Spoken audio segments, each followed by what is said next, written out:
사도 요한에게 하나님이 계신 하나님의 나라를 보여주셨습니다.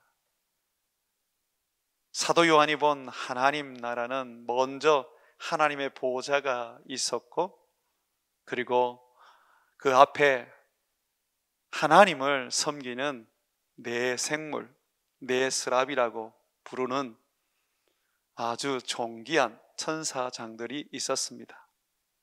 그리고 하나님의 그 보좌를 둘러서서 24개의 또한 보좌가 있었는데 24장로가 있었다고 성경은 말합니다. 12명의 구약의 선지자들, 족장을 말하는 것이고 12명의 교회의 대표인 사도들을 말하는 것입니다. 그런 하나님 나라의 그 광경 속에 예수님이 등장을 하시는데, 예수님이 어린 양의 모습으로 등장합니다. 어린 양이라는 것은 우리 죄를 위하여 속죄한 속죄 제물이라는 겁니다. 이미 예수님이 십자가에서 죽으시고 부활하였는데 왜 어린 양으로 등장하셨을까요? 참으로 우리에게 궁금증을 낳는 부분이었습니다. 알고 보니까 예수님은 지금도 우리를 위하여 어린 양으로서 속죄하시고 피 흘리시고 고난과 고통을 받으시며 우리를 구원하신다는 것입니다.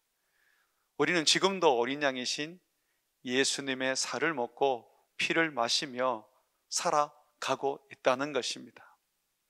그래서 우리는 어린 양을 통하여 한 가지 교훈을 배워야 합니다. 우리가 예수님 재림할 때까지 예수님이 어린 양의 모습으로 항상 우리에게 보여주시니까 우리는 예수를 먹고 예수를 마시며 살아야 하는구나, 예수 한 분만으로 우리가 살아야 하는구나 라는 것을 교훈받아야 합니다. 이 어린 양이신 예수님, 그분은 좀 독특한 모습을 가지고 계셨습니다. 머리에 뿔이 7개 있었습니다. 양이 무슨 뿔이 7개 있습니까? 뿔이 2개 있어야 정상인데 7개가 있었습니다. 이 7개는 완전한 권세를 말하는 것입니다. 하나님의 권세를 말하는 거예요. 그리고 7 눈이 있었습니다. 눈이 2개 있어야 옳은 것인데 7개의 눈이 있었다는 것은 바로 하나님의 성령으로 온 세상을 살피고 온 땅에 자기 백성들에게 하나님의 성령을 보내주신다는 것을 의미하는 하나의 메시지입니다. 또한 이 어린 양은 어떤 권세를 가지고 있느냐 하면, 여러분 8절에 보십시오. 8절에 보게 되면 두루마리를 치하심에라고 되어 있습니다. 이 두루마리는 여러분 잘 아시죠?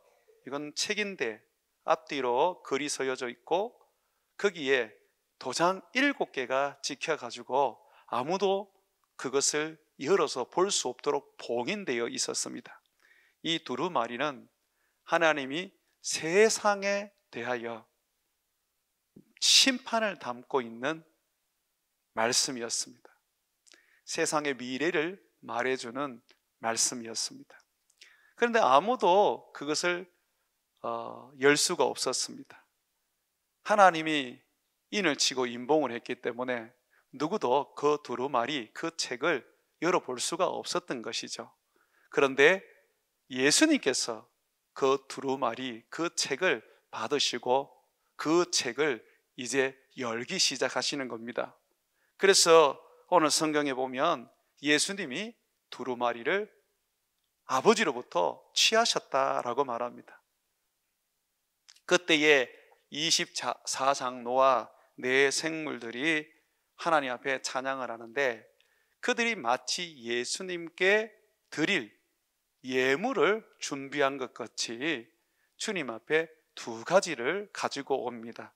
8절 한번 읽어보겠습니다. 그 두루마리를 취하심에 네 생물과 24장로들이 그 어린 양 앞에 엎드려 각각 검은고와 향이 가득한 금 대접을 가졌으니 이 향은 성도의 기도 드리라.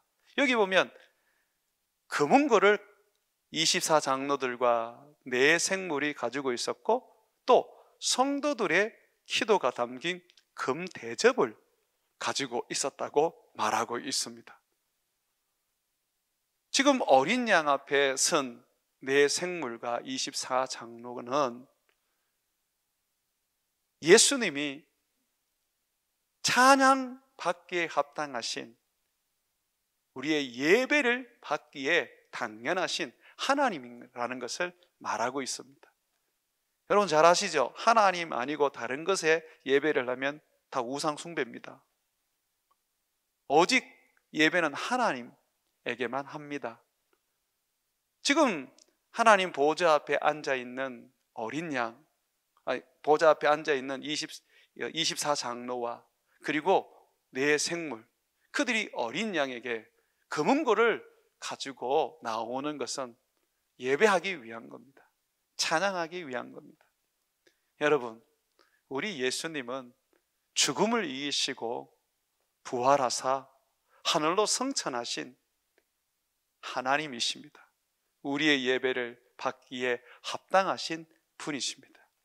그러므로 우리가 예수 한 분으로 산다는 거, 그거 얼마나 큰 능력이고 영광인 줄 모릅니다. 왜냐하면 예수님은 전부입니다.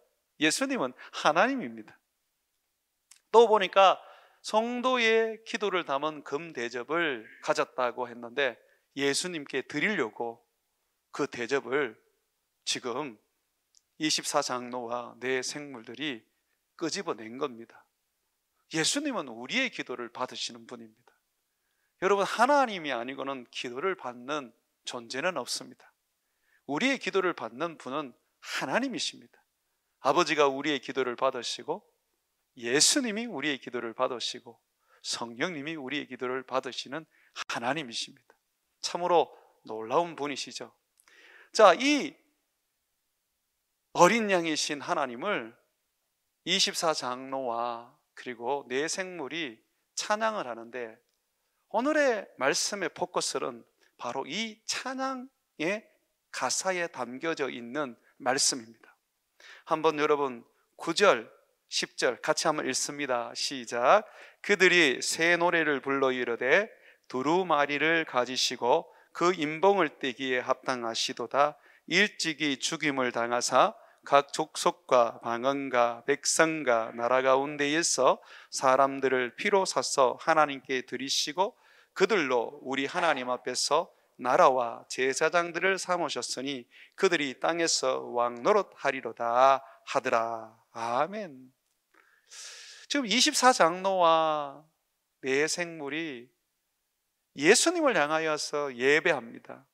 거문구를 치면서 성도들의 기도의 향을 드리면서 노래합니다. 뭐라고 노래하느냐면 이렇게 노래합니다.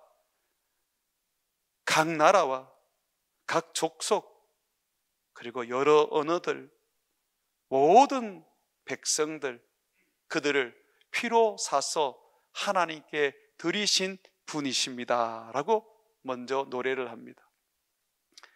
여러분, 우리는요 예수님이 자기의 피로 우리를 산 자들입니다. 피로 값주고 샀다는 것은 예수님께서 우리의 죄값을 지불하셨다는 것입니다. 여러분, 이 죄값은 사단에게 지불하는 게 아닙니다. 이 죄값을 누구에게 지불한 것입니까? 아버지께 지불한 겁니다. 하나님 아버지께 우리의 죄값을 지불하셨습니다. 예수님의 피는 보혈이십니다. 보배로운 피입니다. 그가 피를 흘려주심으로 말미암아 우리가 하나님의 것이 되었습니다. 죄 사함을 받고 하나님의 자녀가 되었단 말이에요.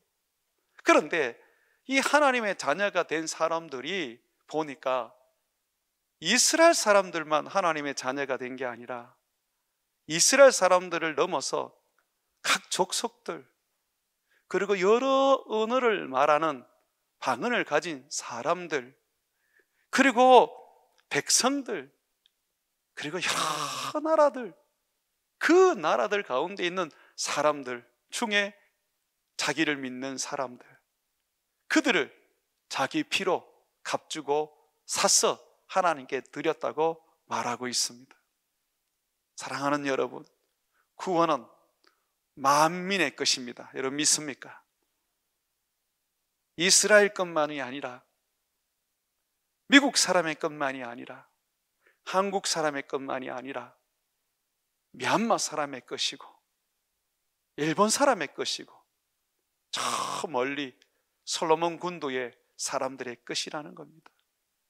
그래서 여러분들이요, 우리 주님이 그 보혈을 흘려서 세상을 구원하셨기에 모든 나라와 모든 백성들과 모든 언어들을 구원하셨기에 선교하는 것입니다.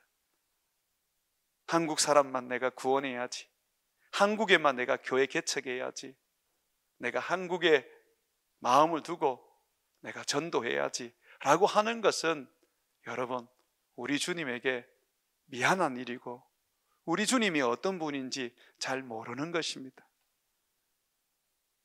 우리 주님은 만민의 하나님이십니다. 모든 나라의 구원자이십니다. 우리를 예수 그리스도의 피로 값주고 사서 하나님께 드렸는데, 우리가 예수 그리스도로 말미암아 신분의 변화를 가지게 되었습니다. 예전에는 사단의 것이었는데 이제는 하나님의 것이 되어버렸습니다. 예전에는 사망에 속한 자였는데 이제는 생명으로 가득한 자들이 되어버렸습니다. 이런 우리들이 주님으로 말미암아 그의 피로 값주고 사서 하나님께 드림으로 말미암아 우리는 새로운 가치, 그리고 새로운 존재가 되어버렸습니다.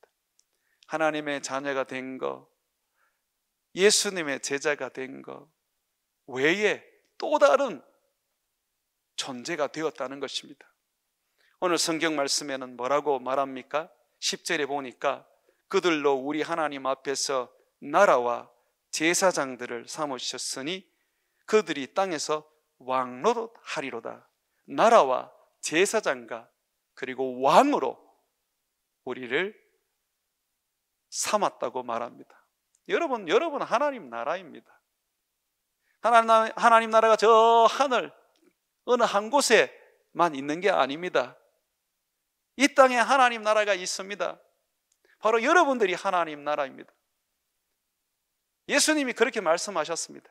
내 나라는 이미 너희 안에 있다고 말씀하셨습니다. 그게 바로 여러분 두고 말하는 겁니다.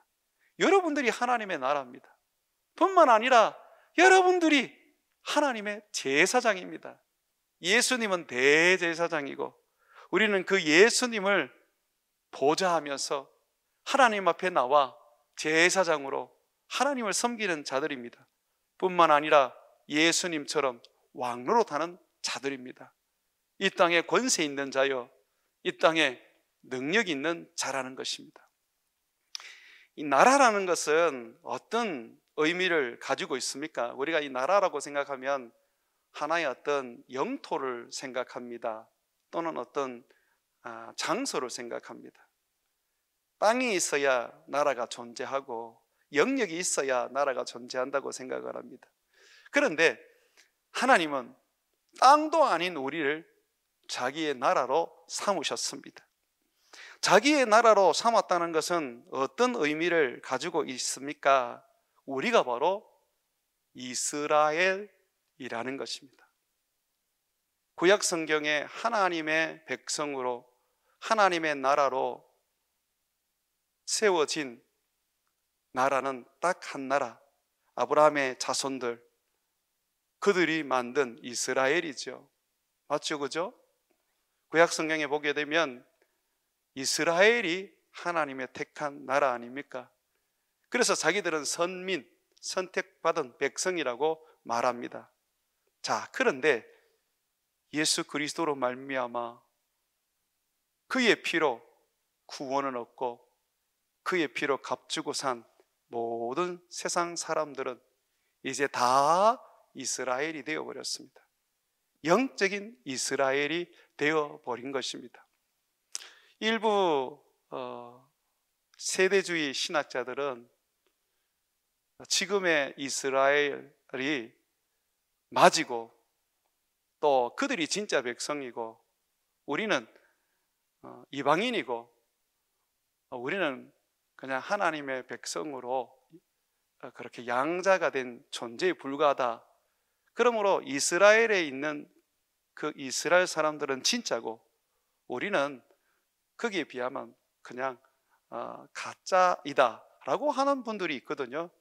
그 성경을 몰라서 그래요. 그래서 세대주의 신학을 우리는 배척합니다. 여러분, 성경이 말하고 있지 않습니까? 여러분들을 지금 하나님의 나라라 그러지 않습니까? 이스라엘이라고 말하지 않습니까? 구약의 이스라엘은 예수님 올 때까지 정말 아브라함의 혈통으로 한 민족만이 하나님의 나라였습니다. 그러나 예수님이 이 땅에 오시고 난 다음에, 예수님이 십자가에 못 박혀 죽으시고 난 다음에 이제는 예수를 믿는 모든 사람들이 언어가 어떻든 피부색이 어떻든 나라가 어떻든 상관없이 다 하나님의 나라가 된 겁니다. 영적 이스라엘이 된 것이죠. 이 나라가 되었다는 것은 어떤 의미를 말하느냐 하면 하나님이 통치를 한다는 것입니다. 하나님이 다스린다는 것을 말하는 겁니다. 여러분들은 하나님이 통치하는 자들입니다. 하나님이 다스리는 자들입니다. 하나님께서 우리를 나라를 삼아서 보호하시고 부강하게 하시고 번영하게 하시고 하나님의 은혜와 축복으로 가득 차게 하는 것이죠. 아무도 대적할 수 없도록 하십니다. 하나님의 나라가 우리가 되면 우리가 있는 곳에는 하나님이 임재하십니다. 하나님은 자기 나라에 임하시는 분이십니다. 자기 나라에 보좌를 두시고 거기에 계시는 분이십니다. 그런데 우리가 하나님의 나라다라고 한다면 바로 내가 있는 그곳에 하나님이 임재한다는 것입니다. 하나님이 임재하심으로 때로는 복을 주시고 때로는 하나님이 벌을 내리시는 것이죠. 요셉은 하나님의 나라였습니다. 그가 형들에게 미움을 받아서 이집트의 노예로 팔려갔습니다. 이집트에 팔려갔을 때에 시위대장 보디발에게 팔려갔는데 거기서 그는 노예로 살았습니다. 그런데 노예였지만 그가 하나님의 나라이다 보니까, 요셉이 하나님의 나라다 보니까 거기에 하나님이 복을 주셨습니다. 요셉 가닥에 보디발은 엄청난 복을 받게 되었습니다. 나중에 요셉이 이집트의 총리가 되었을 때는 이집트가 다 복을 받고 이집트가 하나님의 은혜와 보호를 입게 되었습니다. 여러분들이 하나님의 나라라는 것은 바로 그런 의미가 있는 겁니다. 여러분이 밟는 땅을 하나님이 주시고 여러분이 축복하는 곳에 하나님이 축복해 주시고 여러분들이 있는 그곳에 하나님이 임재하셔서 하나님의 영광이 드러나는 것입니다. 사랑하는 여러분, 여러분은 하나님의 나라입니다. 믿으시기 바랍니다. 하나님의 나라라는 것은 결국은 우리가 세상에 속한 자가 아니라는 겁니다. 땅을 밟고 세상을 살지만 이 땅에서 먹고 살기 위하여 직장 생활을 하지만 잠자기 위하여 집을 짓고 살지만 이건 우리의 것이 아니라는 겁니다. 우리에게는 하나님 나라이기 때문에 하나님 나라가 있습니다. 그러므로 여러분들은 땅을 밟고 살아도 늘 저 천국을 바라보는 하나님 나라 되시기를 주의 이름으로 축원을 드립니다. 또 이 제사장이라는 것, 이 제사장이라는 것은 예배자라는 것입니다. 하나님은 자기를 사람들이 예배하게 하려고 창조하신 겁니다. 하나님은 세상 만물을 신으로 여기고 귀신을 신으로 여기고 예배하는 것을 원치 않습니다. 하나님은 세상 만물들이 또 세상의 모든 사람들이 자기를 창조하신 여호와 하나님을 알고 예배하고 섬기기를 원합니다. 그래서 주님은 우리를 제사장으로 삼아서 우리로 하여금 세상 가운데 예배하게 하십니다. 여러분, 우리는 예배자로 부름받았습니다. 하나님의 예배자로 부름을 받았습니다. 이 예배는 이 세 가지 사역을 가지고 있는데, 첫 번째는 말씀을 전하는 사역을 가지고 있고, 두 번째는 찬양하는 사역을 가지고 있고, 세 번째는 기도하는 사역을 가지고 있습니다. 영어로 말하면 preaching, 그리고 praising, 그리고 praying, 이렇게 세 가지의 의미를 가지고 있는데, 여러분들은 제사장이기 때문에 언제 어디서나 여러분들은 말씀을 전할 수 있습니다.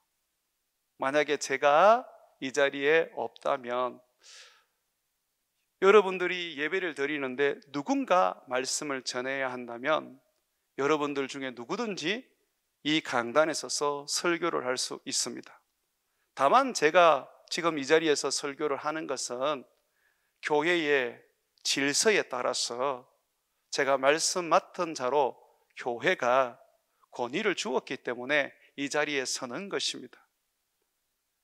여러분, 천주교처럼 신부들이 예배를 주관하고 설교하고 기도하고 모든 것을 다 하는 것처럼 교회는 그렇게 되어서는 안 됩니다.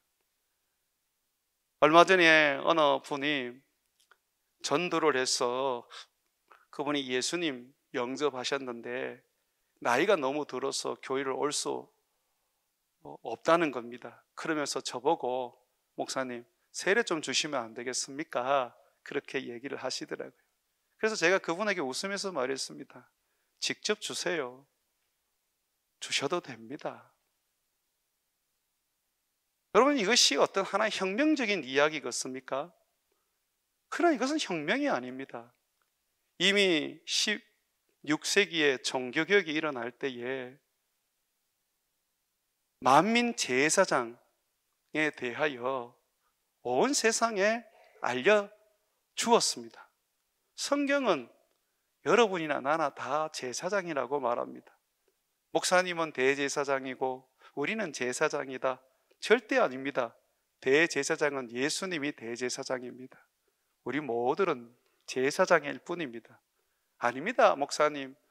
예수님은 대제사장이고 목사님은 제사장이고 우리는 레위 사람입니다. 그것도 틀린 말입니다. 절대로 그렇게 생각하시면 안 됩니다. 왜 엉뚱한 것을 진리로 받아들입니까? 나나 여러분이나 똑같은 우리는 제사장인 것입니다. 그래서 여러분들은 어디서든지 말씀을 나눌 수 있고 전할 수가 있는 것입니다. 집에서 가정 예배를 드리는 거나 여러분 교회에 와서 예배를 드리는 거나 똑같은 예배입니다.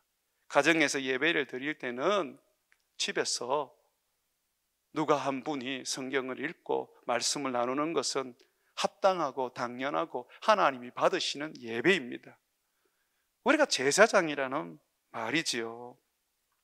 또 제사장이라는 것은 하나님 앞에 예배하고 기도하고 찬양하는 자입니다. 나는 여러분들이 찬양을 좀 마음을 두고 사랑했으면 좋겠어요. 설교 시간에 되면 많은 성도들이 모여서 말씀을 집중하는데 설교 전에 찬양을 하게 되면 어떤 분들은 그 찬양을 드리기가 귀찮아서 일부러 그 시간에 빠지는 분들이 있습니다. 여러분, 그러면 안 돼요. 찬양은 내 만족을 위하여 드리기보다는 하나님께 드리는 우리의 예배입니다. 귀찮아도 하기 싫어도 마음을 다하고 정성을 다해서 하나님 앞에 우리의 고백과 또 하나님의 하나님 되심을 우리가 노래하며 그분을 높여드려야 합니다. 기도할 때도 나를 위하여만 기도할 것이 아니라 제사장이기 때문에 내 자녀와 내 가정을 넘어서 내 교후와 그리고 내 동료들과 그리고 세계 열방을 향하여 기도할 수 있는 사람이 되어야 하는 것입니다. 여러분이 제사장입니다. 때로는 여러분들이 목사님 우리 축복 좀 해주세요, 안수기도 좀 해주세요 라고 하는데 물론 참으로 좋은 일입니다. 우리는 제사장으로서 서로를 축복하고 서로를 기도하는 것은 당연한 일일 것입니다. 그러나 목사만의 전유물은 아닙니다. 얼마든지 여러분들이 축복하고 얼마든지 여러분들이 기도할 수 있는 분들입니다. 다만 제가 소망하는 것은 교회 안에서는 질서가 있어야 된다는 겁니다. 내가 방언을 할 줄 안다 그래서 교회에 와서 대표 기도 시간에 막 방언으로 기도를 해보면 아무도 못 알아먹지 않습니까? 그래서 성경은 사람들이 있을 때는 알아먹을 수 있는 기도를 하라고 가르치는 겁니다. 뭐든지 질서 있게 하라고 말합니다. 하나님은 질서의 하나님이라는 것이죠. 교회가 여러분들에게 질서를 요구하다 보니까 때로는 목사가 있으니까 교육자가 있으니까 여러분들에게 이 질서를 따라줄 것을 원하는 것이지 여러분들이 말씀을 전하는 거나 기도해 주는 거나 축복을 해 주는 거나 찬양을 하는 거나 이게 문제가 되는 게 아니라는 말입니다. 사랑하는 여러분, 저는 여러분들이 제사장으로 하나님 앞에 좀 당당히 섰으면 좋겠어요. 그냥 수동적인 예배자가 되지 않았으면 좋겠어요.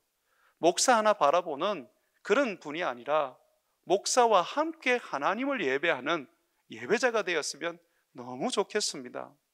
또 하나, 왕으로서 또 우리를 부르셔서 땅에서 왕노릇하리라고 하고 있는데 우리가 살아가는데 왕노릇을 한다는 것입니다.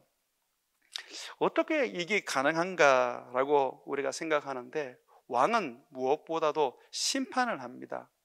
그것이 왕의 역할입니다. 성경에 보게 되면 요한복음 20장에 너희가 뉘지든지 사하면 사하여질 것이고 너희가 누구의 죄든지 그대로 두면 그대로 있으리라고 주님이 말씀하셨습니다. 우리가 복음 전하면 사람들은 그 복음을 듣고 죄 사함을 받기도 하고 또는 죄가 그대로 있기도 합니다. 여러분들이 복음 전할 때에 여러분들이 전도할 때에 사람들은 죄 사함을 받는 것이죠. 그것이 왕의 사역입니다. 여러분 베드로를 생각해 보십시오. 베드로가 뭔데 아나니아와 삽비라가 성령을 속였을 때에 그들을 그 자리에서 죽일 수 있단 말입니까? 말도 안 되는 일 아닙니까? 여러분, 제가 만약에 여기에 성령을 속인 사람이 있어서 제가 죽였다고 생각합시다. 예배 시간에 꾸벅꾸벅 조는 사람이 있어서 제가 죽였다고 생각합시다. 여러분, 이게 말이 되는 일입니까? 그런데 그게 초대교회에 가능했단 말입니다. 왜? 왕의 권세가 있다는 것이죠. 그러면 우리에게도 그 권세가 있다는 것입니다.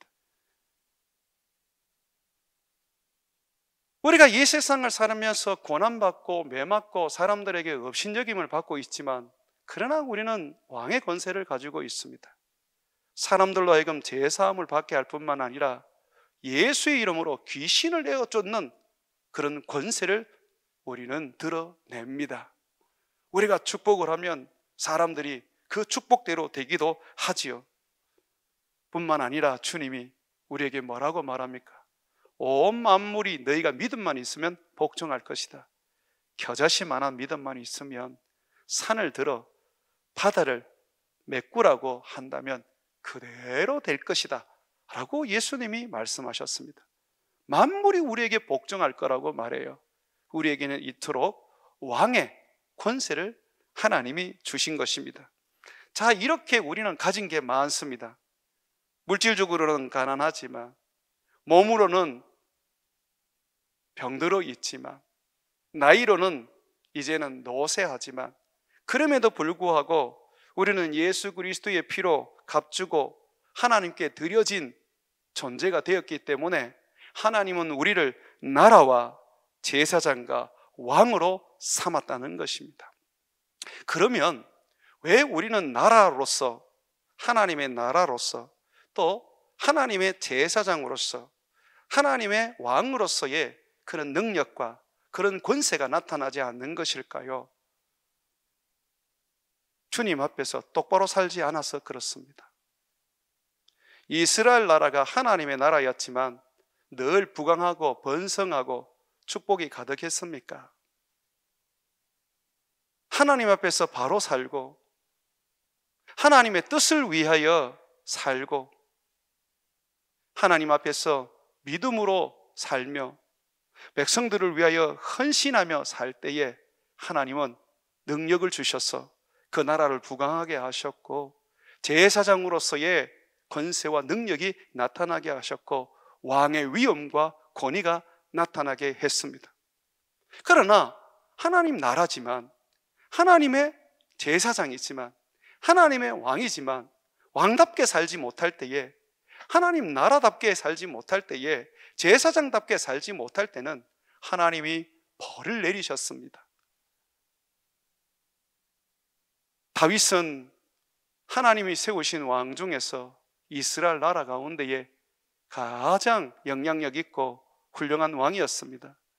그의 기도가 하나님 앞에 다 상달될 정도로 그는 참으로 하나님이 사랑하는 자였습니다. 그 마음에 합한 자였습니다. 그렇지만 그가 우리아의 아내 바세바를 취했을 때 하나님은 어떻게 하셨습니까? 하나님께서 다윗에게 그 왕으로서의 쫓겨나도록 수모를 당하게 하셨습니다. 자식이 구테타를 일으켰지요. 다른 나라에서 공격을 해서 나라의 백성들이 어려움을 당하도록 하셨지요. 기근으로 사람들을 하나님이 죽이셨지요. 솔로몬도 어떻습니까? 하나님 뜻대로 살 때는 성전도 짓고 온갖 지혜로서 세상 가운데에 하나님을 노래했습니다. 금은 부화가 가득했고 정말 하나님이 번영과 번성하게 해주셨습니다. 그러나 그가 말년에 우상 숭배하고 하나님께 죄를 지었을 때 하나님은 그의 말년을 처참하게 만들었고 그의 아들 때에 나라를 둘로 쪼개버리셨습니다.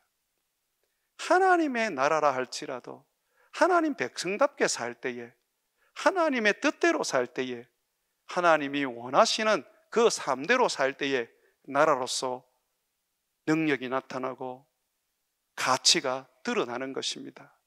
제사장으로서 하나님에게 서임을 받는 겁니다. 구약이 예배가 무너졌던 것은 제사장 때문에 예배가 무너졌습니다. 제사장들이 뇌물을 요구하고 정치인들과 야합을 해서 정치적인 이득을 취하기 위해서 하나님의 재물을 하나의 돈으로 여겼습니다. 먹고 사는 것으로 제사장을 여겼기 때문에 결국 수많은 제사장들이 하나님 앞에 죽고 버림을 받았습니다. 그렇지 않습니까, 여러분? 성경에 있는 제사장들 중에서 하나님 앞에서 죽은 제사장이 어디 한둘입니까? 첫 제사장이었던 나답과 아비후는요 어떻게 됐습니까? 다른 불을 들여서 하나님이 그 불로 불태워 죽여버리셨습니다. 이토록 하나님이 우리를 왕으로 삼으시고 나라로 삼으시고 제사장으로 삼았지만 왕 같지도 않고 나라 같지도 않고 제사장 같지도 않는 것은 내게 문제가 있는 것입니다. 내가 주님의 말씀대로 살고 내가 주님의 뜻대로 살고 내가 주님을 위하여 내 인생을 헌신하며 살아가게 되면 하나님은 넘치는 복을 주셔서 왕의 권세, 하나님 나라로서의 능력, 제사장으로서의 축복이 부어지게 하는 것입니다. 사랑하는 여러분, 우리는 다 같은 왕이고 다 같은 나라고 다 같은 제사장입니다. 그렇지만 나라로서의 능력이 나타나고 제사장으로서의 능력이 나타나고 왕으로서의 능력이 나타나는 것은 아마 천차만별일 것입니다. 나는 여러분들이 정말 왕다운 삶을 여러분 인생에서 드러나기를 원합니다. 정말 제사장으로서 하나님으로 온전히 예배하고 만민이 주님께 모여서 여러분과 함께 예배하는 놀라운 예배 공동체를 세워내는 그런 제사장 되기를 원합니다. 하나님의 나라로서 주님의 임재가 있고 주님의 보호하심과 주님의 번영과 축복이 있는 그런 인생 되기를 원합니다. 그러려면 그렇게 사셔야 돼요. 범죄하기 전 다윗처럼 사셔야 되고요, 범죄하기 전 솔로몬처럼 사셔야 되고요, 범죄하기 전 여호사밧처럼 사셔야 하는 것입니다. 그래야 하나님이 우리에게 약속하신 능력과 축복이 주어지는 겁니다. 하나님 나라지만은 거지 나라보다 더 못하고, 하나님의 제사장이지만 세상의 우상을 섬기는 제사장보다 더 못하고, 하나님의 왕이지만은 거지 왕보다 더 못한 인생이 되었어야 되겠습니까? 여러분들이 정말 왕으로서, 하나님의 나라로서, 하나님의 제사로서 권세 있고 능력 있고 가치 있는 삶을 살기를 원한다면 정말 주님의 말씀대로, 주님의 뜻대로, 주님의 비전을 움켜잡고 살아가야 합니다. 24명의 장로들과 4 생물이 노래를 한 후에 이제는 천군 천사들이 노래를 합니다. 11절에 한번 보십시오. 내가 또 보고 들음에 보좌와 생물들과 장로들을 둘러선 많은 천사의 음성이 있으니 그 수가 만만이요 천천이라. 큰 음성으로 이르되 죽임을 당하신 어린 양은 능력과 부와 지혜와 힘과 존귀와 영광과 찬송을 받으시기에 합당하도다 하더라. 예수님이 어떤 분이라고 말하고 있습니까? 능력과 부와 지혜와 힘과 존귀와 영광과 찬송이 가득하신 분, 그것을 받으시기에 합당한 능력자라고 말합니다. 그러면 하나님께서 우리에게 주신 나라로서의 삶을 살고 제사장으로서의 삶을 살고 왕으로서의 삶을 살려면 바로 능력의 근원이신, 영광의 근원이신 예수님을 먹고 마시며 힘입어 살아야 한다는 것입니다. 예수 이름으로 귀신이 쫓아나가듯이 예수를 힘입을 때에, 예수를 온전히 믿을 때에, 예수를 온전히 의지할 때에 우리는 나라답게 되고 제사장으로서의 능력이 드러나는 것이고 왕으로서의 권세 있는 삶을 살 수 있는 것입니다. 아무나 왕의 기도를 할 수 있는 게 아닙니다. 예수 그리스도로 충만해야 하는 것입니다. 능력의 근원이신 예수님으로부터 우리가 은혜를 받고 능력을 받고 힘을 얻어야 하는 것입니다. 사랑하는 여러분, 예수 그리스도의 피로 말미암아 여러분들은 하나님께 드려진 자들입니다. 왕이 되었고 제사장이 되었고 나라가 되었습니다. 그런데 나라답게 살고 제사장답게 살고 왕답게 살려면 어린 양이신 예수 그리스도, 능력과 부와 지혜와 힘과 존귀와 영광과 찬송이 가득한 그분으로부터의 은혜를 공급받고 축복을 공급받고 능력을 공급받아야 합니다. 오늘 이 밤에 여러분들이 이것이 기도되기를 소망합니다. 주님, 내가 왕답게 제사장답게 하나님 나라답게 살 수 있도록 예수 그리스도로 말미암아 능력과 부와 지혜와 권능을 주시옵소서라고 기도해야 할 것입니다. 사랑하는 여러분, 모든 것은 주님으로부터 옵니다. 천사들의 찬양이 있고 난 다음부터 그 다음에는 세상 온 만물들이 노래를 하기 시작했습니다. 13절 보십시오. 내가 또 들으니 하늘 위에나 땅 위에나 땅 아래와 바다 위에서와 또 그 가운데 모든 피조물이 이르되 보좌에 앉으신 이와 어린 양에게 찬송과 존귀와 영광과 권능이 세세토록 돌릴지어다 하니, 여기 보십시오. 보좌에 앉으신 우리 아버지와 어린 양에게 찬송과 영광을 돌리라고 말합니다. 그게 무슨 말입니까? 모든 은혜와 모든 능력과 모든 축복은 그로부터 나온다는 것입니다. 우리를 나라로 삼고 제사장으로 삼고 왕으로 삼은 것도 하나님의 은혜요. 왕답게 살 수 있고 제사장답게 살 수 있고 또 나라답게 살 수 있도록 은혜를 공급하는 것도 바로 하나님의 일인 것입니다.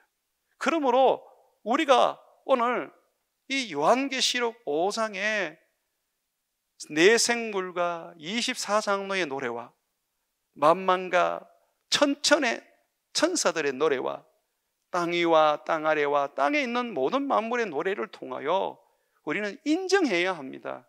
아, 모든 것이 하나님으로부터 주어지는구나. 하나님이 축복을 주시고 하나님이 능력을 주시고 하나님이 나에게 사명을 주시고 하나님이 나에게 존귀한 직분도 주시는구나. 그러므로 우리는 어떻게 해야 됩니까? 내 것으로 삼아 자랑하고 누리고 그것을 내 유익을 위하여 쓰는 것이 아니라 하나님께 영광 돌리고 하나님께 감사하고 하나님을 위하여 드려지는 인생이 되어야 한다는 것입니다. 사랑하는 여러분, 주님 좀 섬기십시오. 주님께 좀 드리십시오. 주님 좀 사랑하십시오. 주님 좀 예배하십시오.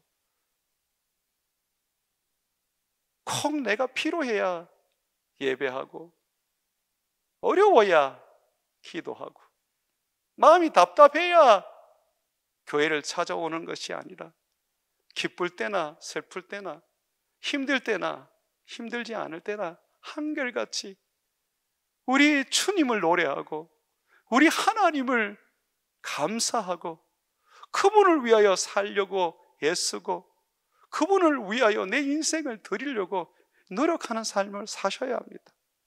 돈을 벌어도 주를 위하여 벌고 일을 해도 주를 위하여 일을 하고 사랑해도 주를 위하여 사랑하는 인생이 되어야 하는 것입니다. 요한계시록 이 5장에 하나님의 보좌, 그 보좌에서 보여주고 예배하는 자들의 그 예배에서는 우리 하나님, 그분이 능력의 근원이시고 사랑의 근원이시고 모든 축복의 근원이라는 것을 말해주고 있는 것입니다. 두루마리에 인봉된 책을 떼는 것도 우리 하나님이신 예수님이 하는 거고, 우리를 피로 값주고 사서 하나님 백성 삼는 것도 어린 양이신 예수님이 하는 거고, 나를 나라 삼고 백성 삼고 제사장 삼고 왕 삼는 것도 우리 아버지가 하는 것입니다. 심지어 그렇게 사는 것도 예수님을 통해서만 가능한 것입니다. 그래서 우리에게 말하는 겁니다. 예수 한 분으로 너희는 만족해라. 그것이 얼마나 크고 놀라운 일인지 모른다. 그로 인하여 찬양하고 예배하고 섬기고 그리고 주를 위하여 너희 인생을 산제물로 드려라고 말하는 것입니다. 사랑하는 여러분, 우리 주님 섬깁시다. 예배합시다. 그분에게 능력을 구하여 왕답게 제사장답게 나라답게 삽시다.